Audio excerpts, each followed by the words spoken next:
On attend le 50e et après on attaque.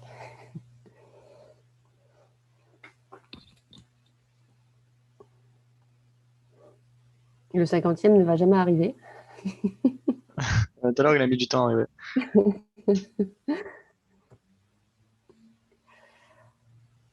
Ah ben, on va attaquer, hein. Ok, ça le fera venir. Ça le fera venir, c'est ça. Donc, métallurgie du soudage. Donc, on en était là.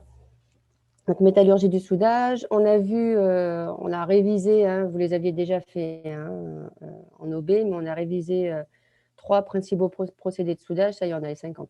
Donc, 3 principaux procédés de soudage, le soudage à l'arc à l'électron enrobé, le soudage MIG et le soudage TIG. Donc, on a vu dans quel cas on utilisait l'un, l'autre et les différences. Et j'ai dit, en fait, la fois dernière qu'on allait se focaliser sur le soudage à l'arc par électron enrobé pour expliquer un petit peu les choses et pour regarder un petit peu le problème de la soudabilité métallurgique. Alors, quand on soude, ça je pense que vous le savez, donc on fait passer des électrons hein, de la cathode à l'anode. Et la question qui se pose lorsqu'on fait du soudage, donc on a l'électrode et on a la pièce, et où est-ce qu'on met l'électrode et où est-ce qu'on met l'anode et où est-ce qu'on met la cathode pour pouvoir faire passer les électrons de la cathode à l'anode. Donc, c'est-à-dire l'électrode, est-ce qu'on la met au moins ou est-ce qu'on la met au plus? Si l'électrode, on la met au moins et la pièce, on la met au plus, on va mieux maîtriser l'arc parce qu'en fait, l'électrode étant au moins, on pourra maîtriser la direction de l'arc, donc on sera plus directif, ce qui sera plus facile pour pouvoir faire du soudage en position, par exemple.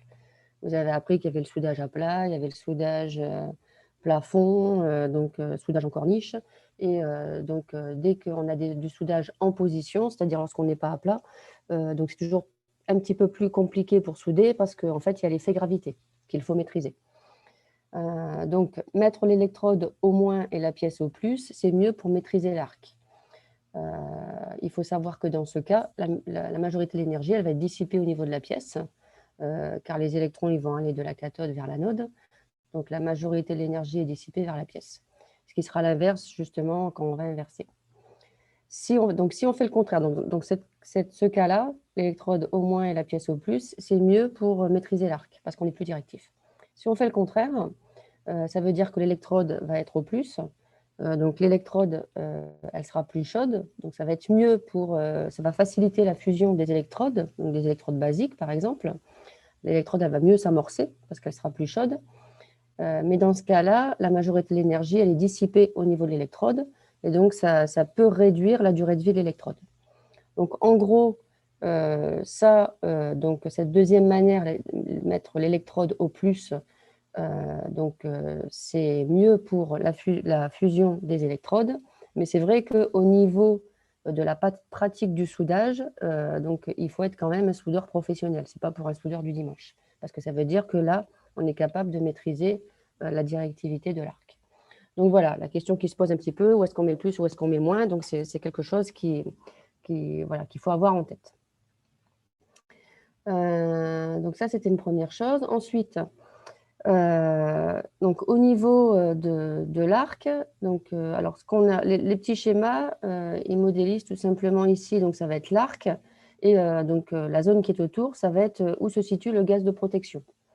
L'arc est entouré d'un gaz de protection. Et donc, on va regarder la direction de l'arc par rapport à la direction du gaz de protection, globalement. On dit gaz de protection, il peut y avoir aussi des courants d'air. Alors, si justement, on a des courants d'air, donc même l'arc, s'il est bien dirigé, donc là, ici, c'est le cas où ça marche bien, c'est-à-dire l'arc est bien dirigé, le gaz de protection entoure bien l'arc, et va donc protéger le bain de fusion comme il faut. Donc là, ici, en gros, le bain de fusion sera bien protégé. Mais le problème qu'on peut avoir ici, donc ça, c'est un cas qui ne marche pas bien, c'est quand il y a le gaz de protection qui est dévié. Donc on le voit, hein, le gaz de protection ici est dévié par un courant d'air. Et donc on voit que l'arc, du coup, et le bain de fusion ne sera pas protégé par justement ce gaz de protection. Donc solution ici pour éviter ce type de défaut, c'est de faire en sorte qu'il n'y ait pas de courant d'air lorsqu'on soude à l'arc. Donc ça, c'est un premier élément. Deuxième élément, ce qu'il faut avoir en tête. L'arc, ça peut être un conducteur souple, et il y a l'effet magnétisme. Donc, le magnétisme, il peut, lorsqu'on soude, il peut dévier, ici, donc on le voit, hein. Donc, c'est l'arc qui va lui-même être dévié à cause du magnétisme. Donc, le gaz de protection est toujours bien orienté, mais par contre, l'arc, il peut être dévié à cause du magnétisme. Donc, dans ce cas-là, quand on a ce type de défaut, et donc là, une fois de plus, ça veut dire que le bain de fusion ne sera pas protégé. Quand on a ce type de défaut, qu'est-ce qu'on peut faire? Il faut éviter de faire en sorte qu'il y ait du magnétisme. Une solution aussi, c'est par exemple de préchauffer un petit peu les pièces, ce qui permet en fait de limiter les problèmes de magnétisme. Donc ça, voilà, donc les deux défauts de protection qu'on peut avoir, donc une déviation du gaz de protection à cause d'un courant d'air et une déviation de l'arc directement à cause du magnétisme. Donc ça, c'était pour les généralités du soudage à l'arc à l'électrode enrobé. Et maintenant, donc, on va s'intéresser plus particulièrement au rôle de l'âme, au rôle de l'enrobage vis-à-vis de la métallurgie du soudage. Et bon, ça, je pense qu'on vous en a parlé hein, déjà, mais donc on va le reprendre un petit peu.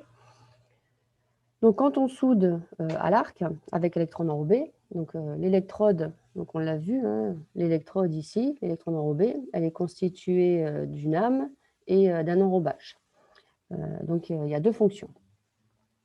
Donc, l'âme, son rôle, c'est de conduire le courant. Et bien sûr, ça va constituer le métal d'apport lorsqu'on va réaliser la soudure. Donc, ça, c'est le rôle de l'âme. L'enrobage, il a une triple fonction. Il a une fonction électrique, une fonction mécanique et une fonction métallurgique. Donc, au niveau de la fonction électrique, l'enrobage, c'est ce qui va permettre d'amorcer. Donc, ça va permettre l'amorçage, sinon on colle, donc problème de collage, et ça va permettre un maintien et une stabilité de l'arc. Au niveau de la fonction mécanique, ça divise le métal fondu. Alors, comment est-ce qu'on fait pour diviser le métal fondu?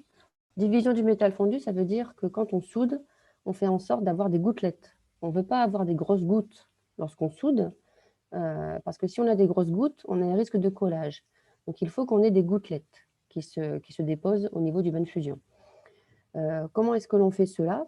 Tout simplement, au niveau de l'électrode, on a l'enrobage est conçu pour fondre avec du retard par rapport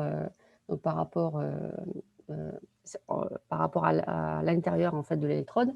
Donc en gros, quand vous faites du soudage, il y a une formation de cratère qui va permettre la focalisation des gouttelettes fines de soudage.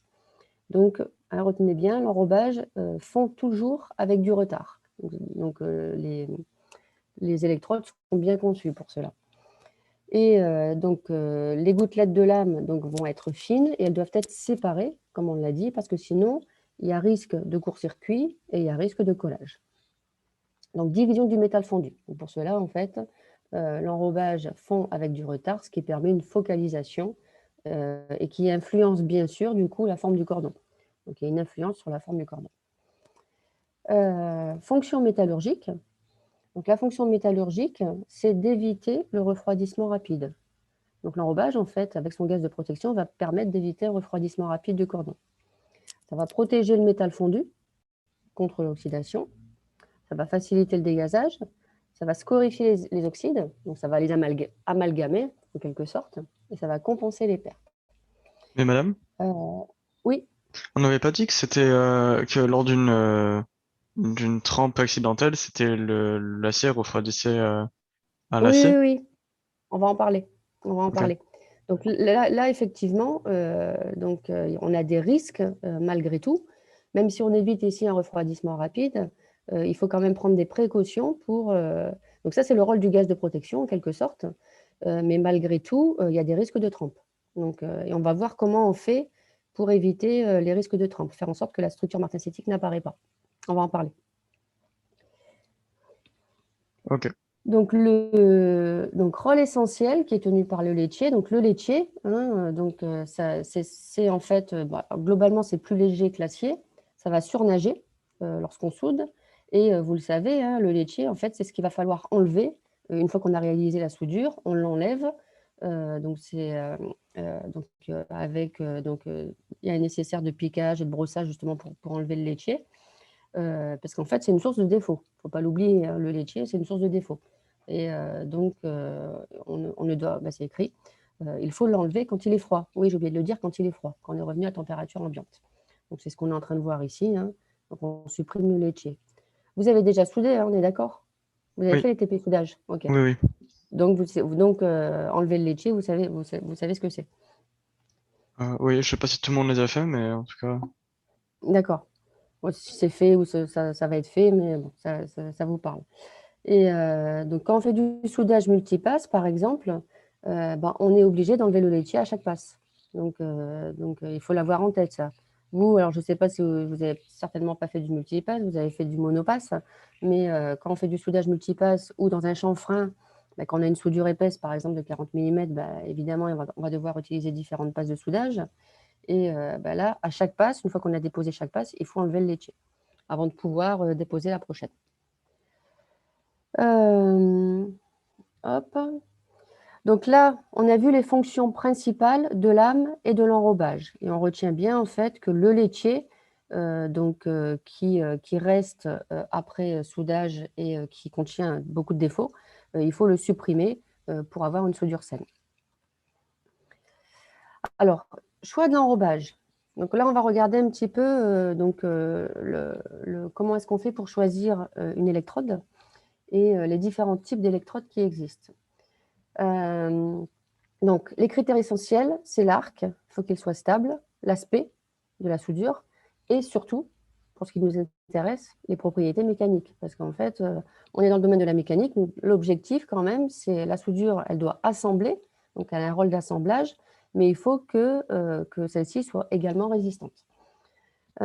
Donc, si on doit choisir entre l'aspect, la stabilité et la mécanique, l'aspect, en fait, on va plutôt utiliser de l'enrobage acide ou oxydant. Donc là, on va voir différents types d'électrodes là, hein. Au niveau stabilité, on va plutôt avoir tendance à utiliser des électrodes rutiles, donc c'est des électrodes universelles. Au niveau mécanique, donc pour ce qui nous concerne, en gros, hein, en génie mécanique, ça va surtout être des électrodes basiques. Il y en a d'autres, hein, d'électrodes, il y a aussi des électrodes cellulosiques, mais nous, on va surtout utiliser des électrodes basiques. L'intérêt des électrodes basiques, donc comme on l'a dit, ça nous permet en fait de répondre à la problématique du mécanique. Et c'est des électrodes qui sont à faible taux de H2, à faible taux d'hydrogène. Je vais y revenir à ça. Je vais y revenir ici. On va en parler tout de suite. Donc, si on regarde la lecture de la norme d'une électrode, il y a tout ça qui apparaît. Alors, qu'est-ce que ça veut dire que tout ça? Alors, vous en avez parlé peut-être déjà de ça, non? En cours. Il me semble, je crois que je l'avais vu dans le cours. Ouais, mais pas trop. Pardon? Oui, mais pas trop. Ouais, on l'a juste vu comme Ouais, ça, quoi. rapidement? Ok. Ouais. Donc, nous, on va en parler surtout au niveau métallurgie. Donc, au niveau électrode, donc E pour électron enrobé. Là, plutôt classique, quand sur la boîte on voit 42, ça veut dire en fait qu'on s'intéresse aux caractéristiques mécaniques du métal fondu. Ça veut dire qu'on va avoir un RE ici qui fait 420 newtons par millimètre carré. Donc ça fait référence au RE, hein. Et après, vous pouvez en déduire le RM et l'allongement % donc là, c'est les caractéristiques mécaniques du métal fondu. Ensuite, la résilience. Donc la résilience, on va en reparler ici. Donc ce qui est en rouge, je vais en reparler après. Donc la résilience, 4. Qu'est-ce que ça veut dire 4? Donc on va voir ça. Le B ici, c'est pour l'électrode basique. Donc ici, hein. Donc si on fait le choix d'une électrode acide, ce sera A. Si c'est une rutile, ce sera R. Donc nous, ici, dans l'occurrence, c'est B, donc pour basique. On va se repréciser ici d'ailleurs. Ensuite, là, ici, 2, c'est le rendement. Donc le rendement, en fait, ici, ça nous précise, donc si vous regardez ce qui est écrit là, ça précise si on est en courant alternatif. CA, c'est pour courant alternatif, et CC, c'est pour courant continu. Et on dit ici si le plus, on le met à l'électrode ou à la pièce. Donc le plus électrode, ça veut dire que le plus est à l'électrode. Donc là, on voit que le rendement il est supérieur à 100% parce qu'on prend en compte l'enrobage dans le calcul. Donc c'est pour ça en fait qu'on a un rendement supérieur à 100%. Position de soudage. Position de soudage, c'est écrit 2. En gros, je vous ai dit tout à l'heure qu'il y avait différentes positions de soudage. On peut souder à plat, on peut souder au plafond, on peut souder en corniche. Donc, ça fait référence à ça, justement. Alors, quand il y a écrit 2, c'est pas la peine de le retenir, hein, mais quand il y a écrit 2, c'est que ça veut dire que c'est valable pour toute position. Et en gros, quand c'est 3, c'est à plat. De mémoire, 5, c'est vertical montant. Donc, enfin, ça, vous retrouvez ça dans la documentation. Donc, ça fait référence ici à la position de soudage. Et H, ben, c'est la teneur en H2, donc la teneur en hydrogène. Et la teneur en hydrogène, donc on voit en fait qu'il peut être précisé H10 ou H15. Donc, en gros, si c'est précisé H5, ça veut dire que c'est 5 ml maxi par 100 grammes. En gros, ça fait référence à la teneur en hydrogène. Et si c'est H10, ben, ce sera 10 ml pour 100 grammes. Et si c'est H15, vous avez compris, ce sera 15 ml pour 100 grammes. Donc, on va voir. Donc, en gros, ce qu'il faut retenir, c'est une teneur en hydrogène, mais bon, en gros, quelle incidence pour nous? Donc, on va voir ça après. Donc, on va focaliser, parce que c'est ce qui nous intéresse, on va focaliser, nous, sur ce qui est entouré en rouge. Donc, le choix d'une électrode basique, donc ça, on a choisi une électrode basique parce qu'on sait que d'un point de vue caractéristique mécanique, c'est ce qu'il y a de mieux. Donc, électrode basique. Ensuite, ici, donc, il est indiqué, pour le cas, c'est écrit 4. Ça veut dire quoi, 4? Ça ne veut pas dire que la résilience, elle vaut 4. Hein. Donc, ça veut dire que c'est une température KV à 47 joules, moins 40 degrés. En gros, ce qu'on est en train d'indiquer ici, quand vous voyez 4, ça veut dire que c'est moins 40 degrés, la référence. Si vous voyez 2, ça veut dire que c'est moins 20 degrés. Si vous voyez 6, c'est moins 60 degrés. Mais qu'est-ce que c'est que ce moins 40 degrés, moins 60 degrés? Hop, on va sur ce schéma ici. On est en train de parler de la température de transition ductile fragile. En gros, vous vous souvenez, résilience en fonction de la température, on a vu que la température de transition ductile fragile, c'est nettement mieux quand elle est située sur la gauche. Parce que ça veut dire que le matériau il va être ductile sur une gamme de températures plus importante. Hein, souvenez-vous, hein, nous, on est bien ici hein, quand la résilience est forte. Par contre, ici, quand la résilience est faible, ça veut dire que c'est fragile. Donc, si on écrit 4, ça veut dire que la température de transition ductile fragile, elle est à moins 40 degrés. Ce qui veut dire en fait que cette transition ici, qui est notée ici pour à peu près moins 20 degrés, ben, en fait, elle serait à moins 40 degrés. Donc, c'est mieux. Et si, par exemple, c'est écrit 6, ça veut dire que la température de transition ductile elle est à moins 60 degrés, donc c'est encore mieux. Madame, Oui. du coup, pour ce graphique, la température de K, enfin, le numéro de K, pardon, il est à 2 sur le graphique qu'on a à droite. C'est ça. C'est ça. En fait, il serait indiqué 2. Parce que là, en fait, on voit que c'est à moins 20 degrés. C'est tout à fait ça. Donc, nous, ce qu'on aime bien, c'est, vous le savez, hein, nous, on aime bien décaler cette température de transition ductile fragile sur la gauche. Et bon, on en a parlé un petit peu hier hein, avec ceux que j'ai eu en TD. Hein. Une manière de décaler cette température de transition ductile fragile sur la gauche, c'est d'avoir un cubique face centré. On en avait parlé. Hein, que, en fait, quand on a des cubiques face centrés en acier, ça décale cette température de transition ductile fragile vers la gauche. Donc ça fait référence, donc les moins 40 degrés, donc vous avez compris, donc ça fait référence à cette température de transition ductile fragile. L'hydrogène, ici, on le voit ici. Donc si on trace la résilience en fonction du taux de H2, en fait c'est la même chose. Ça veut dire en fait que nous, si vous regardez, le matériau il va être ductile ici, mais par contre, il est fragile quand le taux de H2 augmente.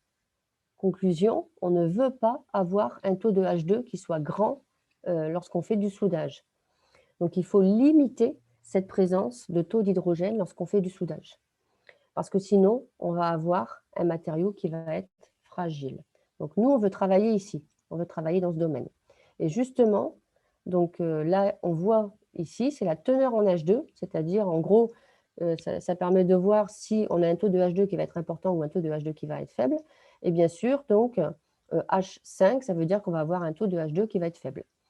Et comme on le disait ici, le gros avantage des électrodes basiques, c'est que ça va permettre d'avoir un taux de H2 faible par rapport aux autres électrodes. C'est pour ça que d'un point de vue mécanique, c'est beaucoup plus intéressant. Donc, quand on fait le choix des électrodes basiques, par exemple, pour avoir un faible taux de H2, on peut garantir aussi un faible taux d'hydrogène qui va être encore plus faible si on étuve les électrodes. En étuvant les électrodes, en fait, ça permet tout simplement d'avoir peu d'hydrogène au niveau du bain de fusion.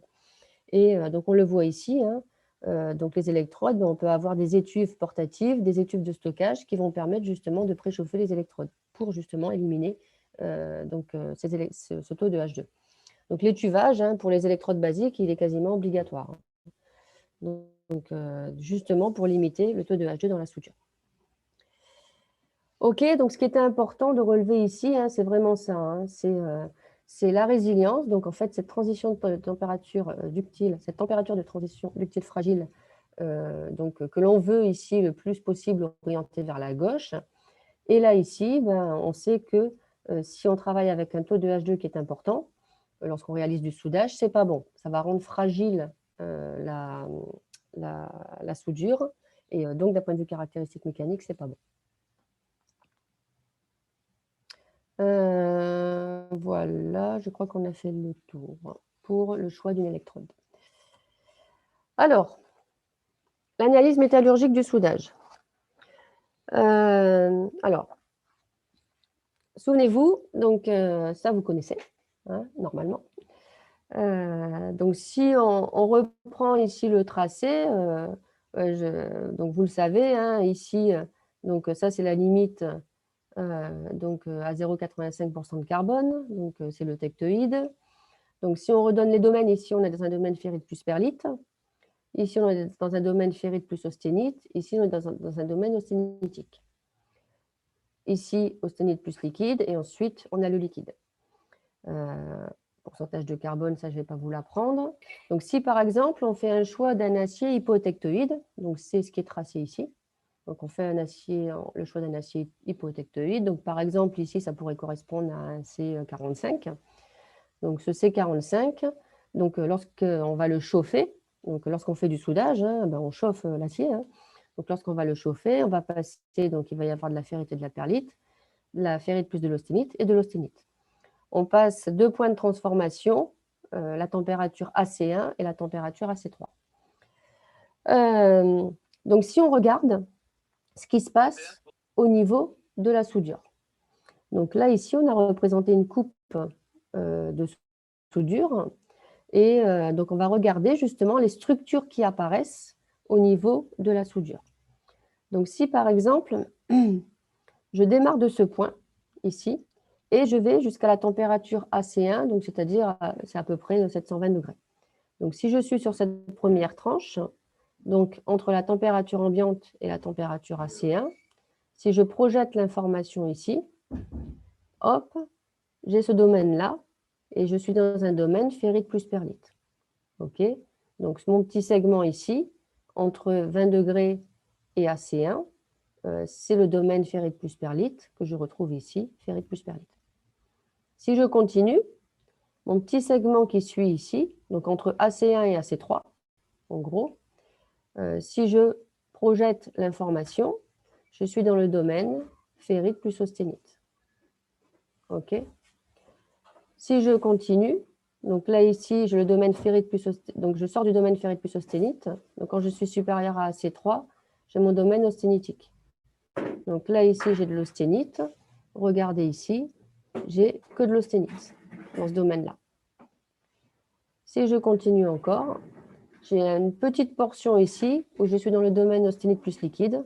C'est le domaine qu'on retrouve ici, austénite plus liquide. Donc on voit ici que sur le cordon, sur la tranche en fait de la soudure, on a un domaine ferrite plus perlite, ferrite plus austénite, austénite, austénite plus liquide. C'est clair pour tout le monde? Oui, ok. Ok. Donc là, en fait, il suffit de tracer, hein, enfin c'est déjà tracé d'ailleurs, donc il suffit en fait de tracer des lignes pour comprendre pour comprendre les types de structures que l'on a au niveau du cordon de soudure. Oui. la courbe de gauche qu'on a là, ici, ouais, voilà, au-dessus, ouais, c'est là. C'est Ouais. une courbe qui correspond à quoi? En fait, le X, c'est en gros ce qui se passe au niveau de... C'est le X de... Comment dire du cordon de soudure. Donc, c'est les millimètres. C'est chaud, C'est-à-dire, en fait, et je après, ça fait un- j'ai pas bien compris, mais en fait, ici, ça représente l'axe des X, il est là. L'axe des X, il est là. Et là, on a la température. Donc, en fait, on a accès à la température lorsqu'on se déplace ici au niveau du cordon de soudure. Donc, ça représente la température en fonction du X. D'accord. Alors qu'ici, vous le savez, c'est la température en fonction du taux de carbone.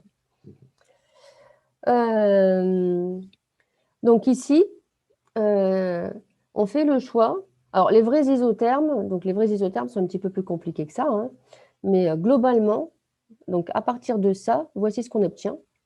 Et donc, dès qu'on a de l'austénite dans la structure, donc là, on a dit qu'on a de la ferrite plus de la perlite.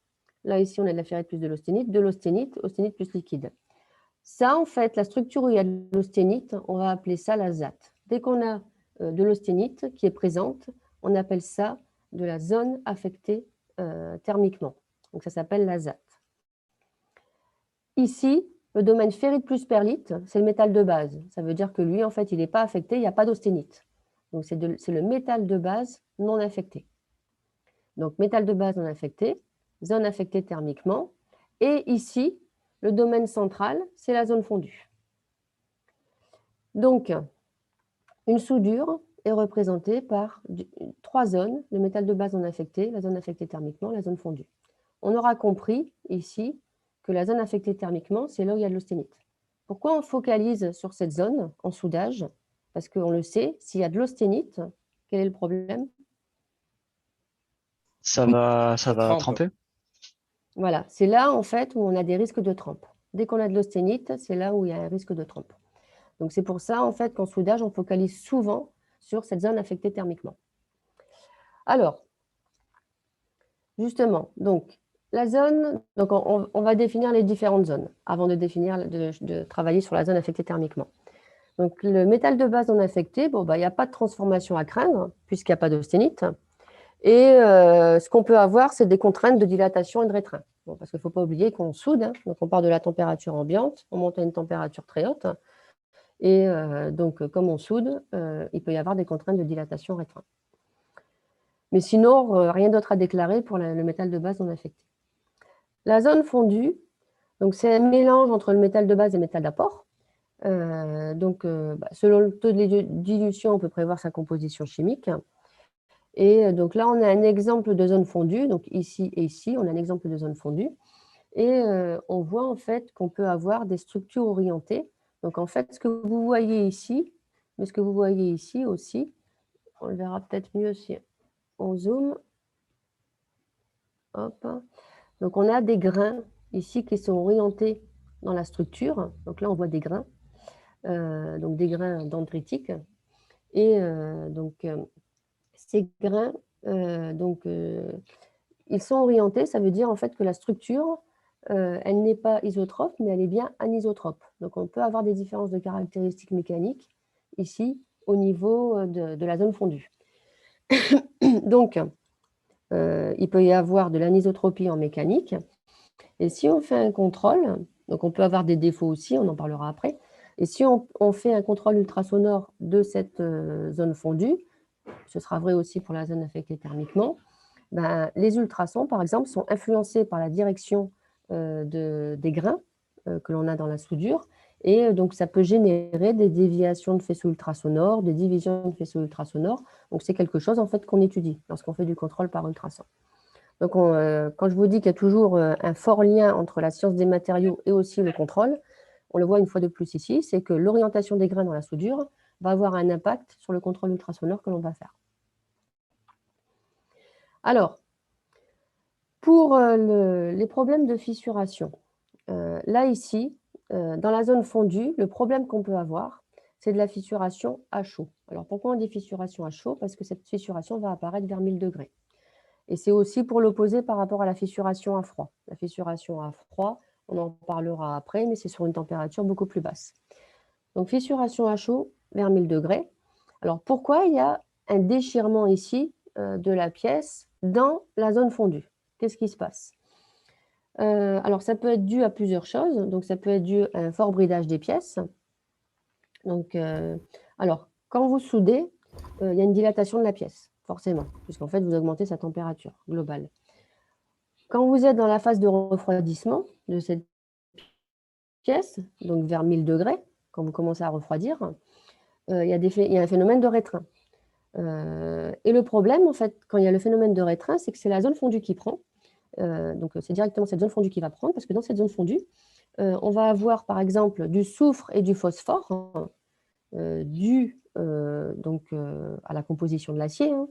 Et le soufre et le phosphore, par exemple, eux, ils sont encore liquides à 1000 degrés. Ils sont encore en phase liquide. Et donc, comme il va y avoir un fort rétreint, c'est la zone fondue directement qui va prendre et la zone fondue va se déchirer.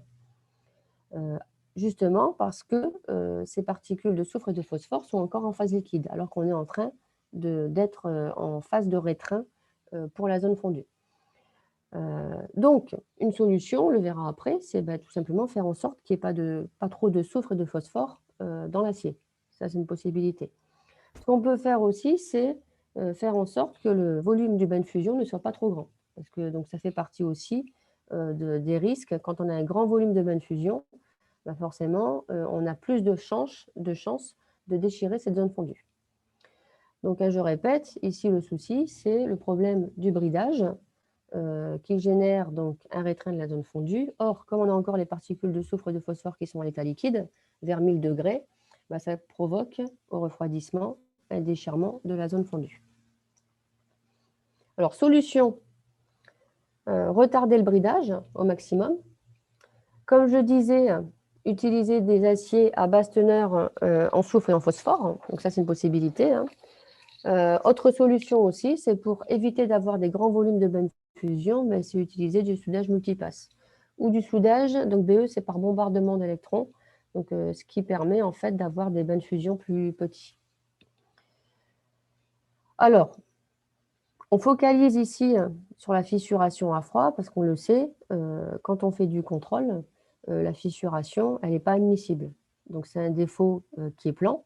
Le défaut plan, donc les défauts non volumiques, le problème de ces défauts, c'est qu'ils se propagent et qu'ils peuvent provoquer la rupture de la pièce. Il y a d'autres défauts possibles en zone fondue, mais ils sont moins graves, parce que ce sont des défauts volumiques. Ça ne veut pas dire qu'on ne les regarde pas, hein, mais ils sont moins graves qu'un défaut non volumique, comme une fissure. Donc, exemple, des soufflures, donc des bulles de gaz. Hein, ça, je pense qu'on vous en a déjà parlé, hein, tout ce qui est soufflure, cavité, porosité. Donc, c'est des défauts volumiques, des bulles de gaz, qu'on a dans des soudures, hein, mais qu'on peut avoir aussi en fonderie. Hein, donc, ça, les bulles de gaz, donc c'est d'autres défauts possibles, on va aussi les détecter. Des inclusions. Alors, les inclusions, par opposition à une soufflure c'est une bulle de gaz. Des inclusions, c'est un corps étranger qui est positionné donc, dans le cordon de soudure. Donc, par exemple, ça peut être du laitier en électron enrobé. Ça peut être, quand vous faites du soudage TIG, ça peut être du tungstène qui reste bloqué dans la zone fondue. Donc, c'est un corps étranger qui peut être métallique ou non métallique d'ailleurs. Non métallique, ça peut être par exemple quand on fait de la fonderie, ça peut être des particules de sable, si vous faites de la fonderie par sable, ça peut être des particules de sable qui restent coincées dans la pièce. Donc une inclusion, ça peut être un corps étranger métallique ou non métallique. Mais ça reste un défaut volumique. Et ce n'est pas un défaut gazeux, puisqu'en fait, un défaut gazeux, ça s'appelle une soufflure. Et il peut y avoir aussi des défauts de forme. Donc, par exemple, ici, un défaut de forme, c'est de la surpénétration, qu'on voit ici. Donc là, ici, la soudure est surpénétrée. Et là, donc, on a un défaut de collage. On a un défaut de collage. Et donc là, visiblement, donc, on n'a pas mis assez d'intensité pour souder. Et donc là, on voit ici que la soudure ne va pas assurer son rôle de liaison mécanique. Donc ça, c'était les défauts pour la zone fondue. Donc on rappelle, hein, on peut avoir des problèmes de fissuration à chaud et on peut avoir des défauts volumiques ici, c'est-à-dire des soufflures, des inclusions ou des défauts de forme et de collage au niveau du joint soudé. La zone affectée thermiquement. Donc, la zone affectée thermiquement, c'est la zone qui nous intéresse justement. Donc, cette zone affectée thermiquement, donc son problème, c'est qu'il y a de l'austénite.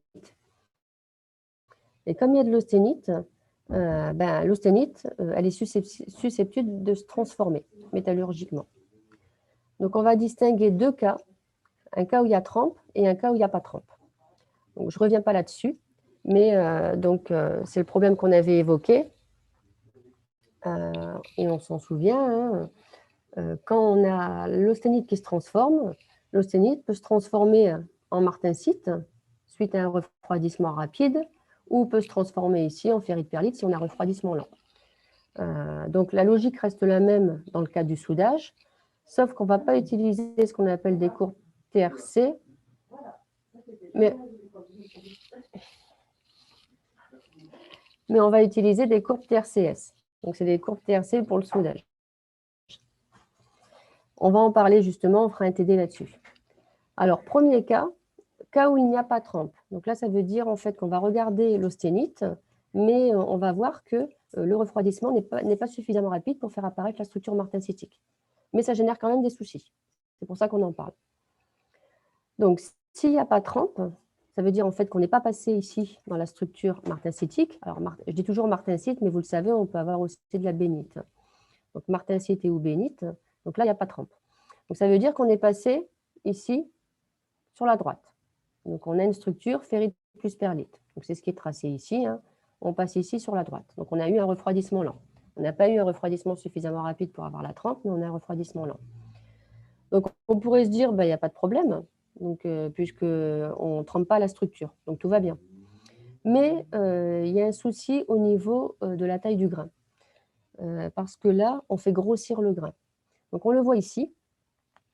Tant qu'on est inférieur à la température AC1, donc là, ici, c'est la taille du grain ferrite plus perlite. Donc là, ici, on voit, c'est la taille du grain ferrite plus perlite. Entre AC1 et AC3, donc on est dans le domaine ferrite plus austénite. Donc entre ici et ici, on est dans le domaine ferrite plus austénite. On a plus de grains austénitiques. Donc, globalement, en moyenne, la taille du grain moyen va diminuer. Et ici, quand on est sur une structure complètement austénitique, on voit ici qu'on a un petit grain. Mais le problème, c'est que quand on augmente dans ce sens-là ou dans ce sens-là, le grain grossit. Donc quand on augmente en température, ça je vous l'avais dit d'ailleurs, vous avez dit quand on faisait les traitements thermiques, il ne faut pas non plus laisser la pièce trop longtemps dans le four, parce que sinon le grain austénitique il va augmenter. Et si le grain austénitique il augmente, donc si on laisse trop longtemps en température, ou finalement si le temps ici de soudage par exemple est trop long, qu'est-ce qui va se passer? Si le grain austénitique est important, on va avoir, c'est écrit ici, on va avoir une résilience qui est faible. Donc c'est un petit peu le problème en soudage, c'est la taille du grain austénitique qui peut être importante et donc qui va diminuer la résilience de la pièce.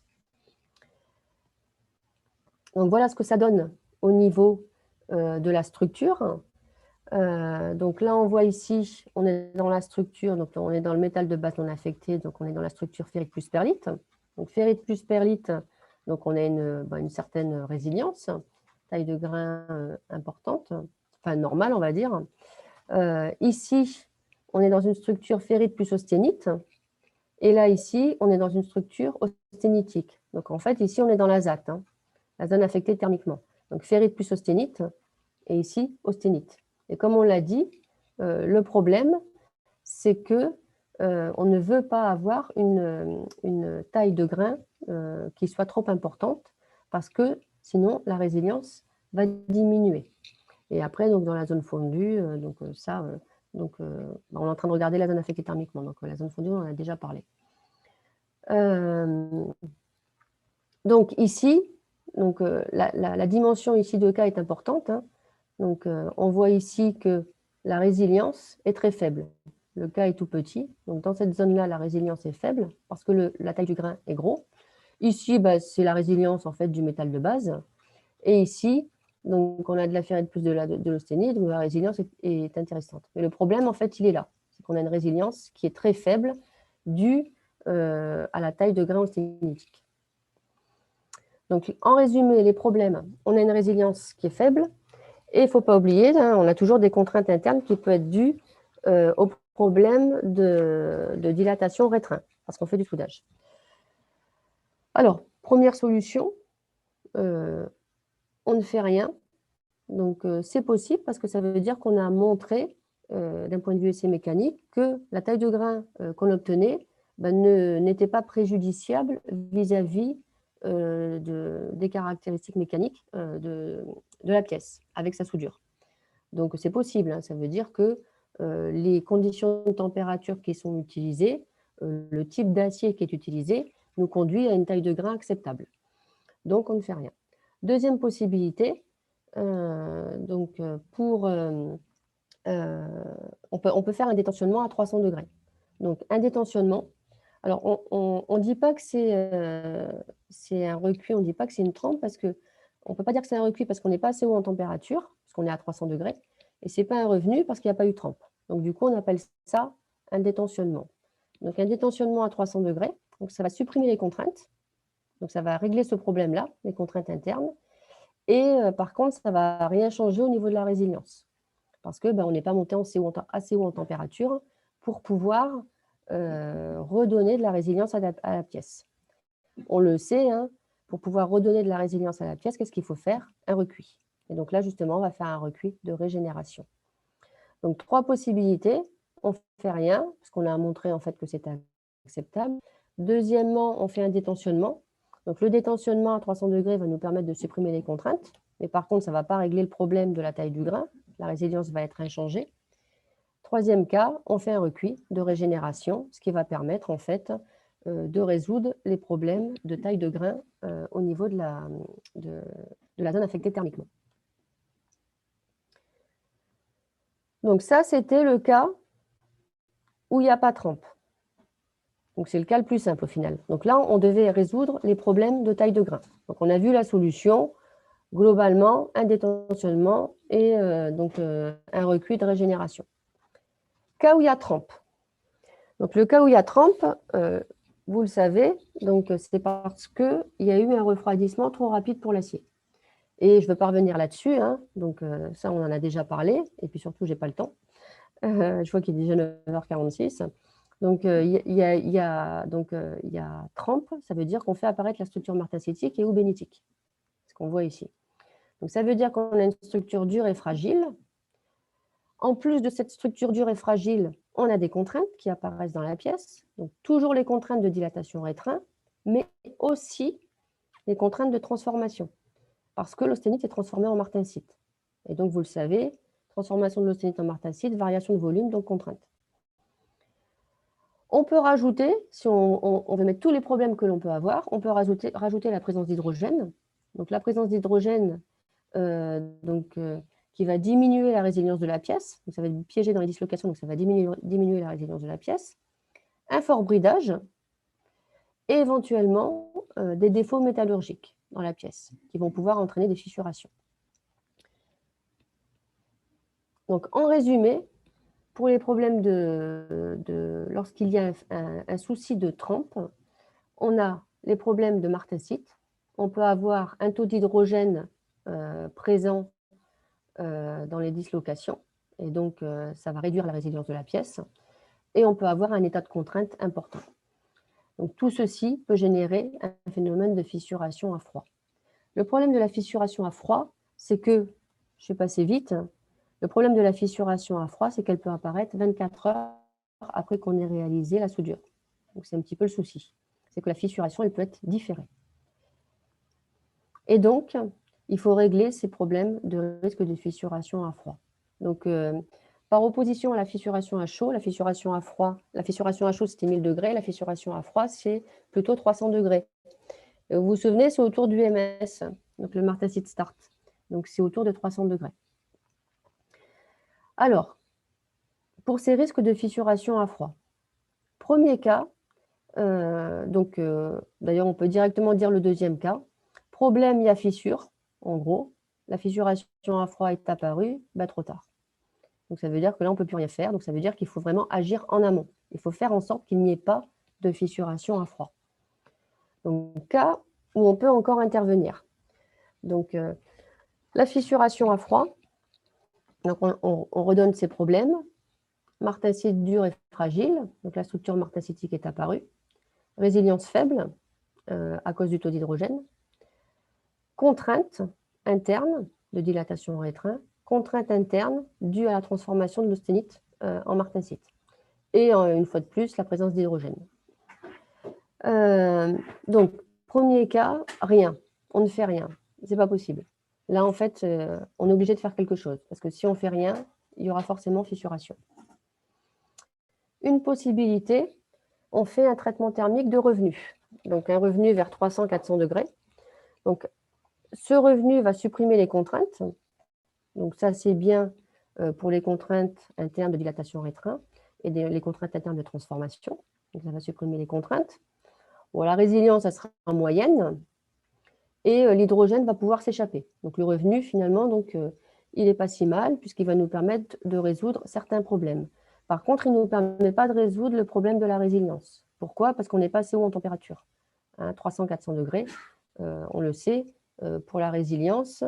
Donc, pour résoudre le problème de la résilience, il faut un recuit. Donc, ce qu'on peut faire, c'est un recuit. Donc, troisième solution, on fait un recuit. L'avantage du recuit, c'est qu'il a tous les effets du 2. Ça veut dire qu'on reprend ces 3 cas. Il va permettre de supprimer les contraintes. Il va permettre à la résilience d'être importante. Et il va permettre à l'hydrogène de s'échapper. Donc, le cas idéal, effectivement, c'est le cas numéro 3, qui nous permet d'avoir les effets de la solution 2, et on a une résilience qui est forte.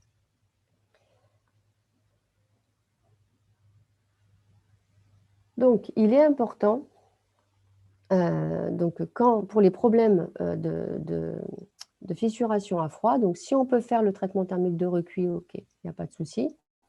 Par contre, il est important de se positionner dans des cas, d'emblée, dans des cas où il n'y aura pas apparition de la structure trempée. C'est-à-dire il faut qu'on soit sûr de ne pas faire apparaître la structure martensitique et ou bénitique. Donc, c'est ce qu'on appelle la soudabilité d'un acier. C'est-à-dire que la soudabilité d'un acier, ça fait référence à sa capacité à ne pas se fissurer à froid. Donc, on va essayer, on le fera en TD, on va essayer de faire en sorte de ne pas avoir ça. Donc là, on voit, c'est de la fissuration. Alors, par opposition à ça, c'est de la fissuration dans la zone fondue. Ça, c'est de la fissuration dans la zone affectée thermiquement. Donc, on voit qu'elle est orientée.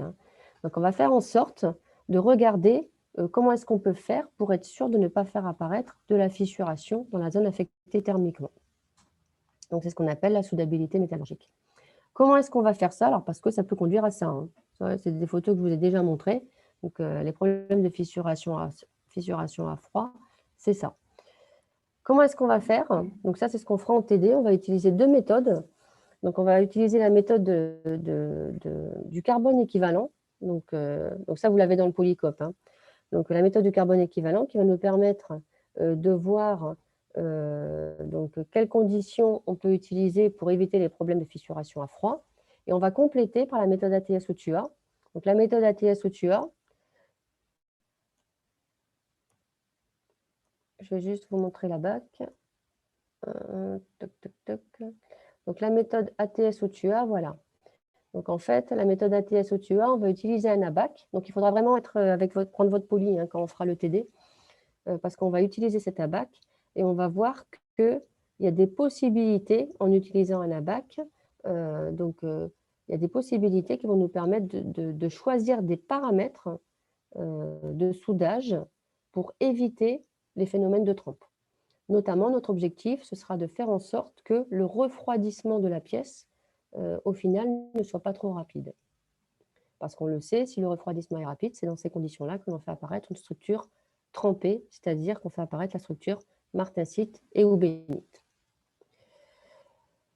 On parlera de la courbe TRCS. Donc ça, c'est la courbe TRC pour le soudage. Et on verra donc comment on utilise cette courbe TRCS, comment on utilise la BAC pour éviter les phénomènes de trempe en soudage. Et effectivement, comme je l'ai dit tout à l'heure, le problème du soudage, c'est que c'est un refroidissement qui va être encore plus rapide qu'un refroidissement à l'eau, puisque c'est un refroidissement à l'acier. Et un refroidissement à l'acier, par exemple ici on voit un acier E36, un refroidissement à l'acier, comme le refroidissement est beaucoup plus rapide qu'un refroidissement à l'eau, on a beaucoup plus de chances de faire apparaître une structure trompée. Voilà, donc le reste, on pourra le faire en TD. Donc, on a terminé dans les temps le cours. Donc, on a fini les matériaux métalliques. On a fini pour la partie cours l'endommagement par fatigue. On a vu les grandes lignes ici des problèmes de fissuration à chaud et de fissuration à froid. Bien sûr, il y a un TD qui va compléter tout ça et donc qui nous permettra de voir ça dans le détail. OK pour tout le monde? Oui, ça marche. OK. Allez, je vous libère. Pensez bien à prendre votre thé.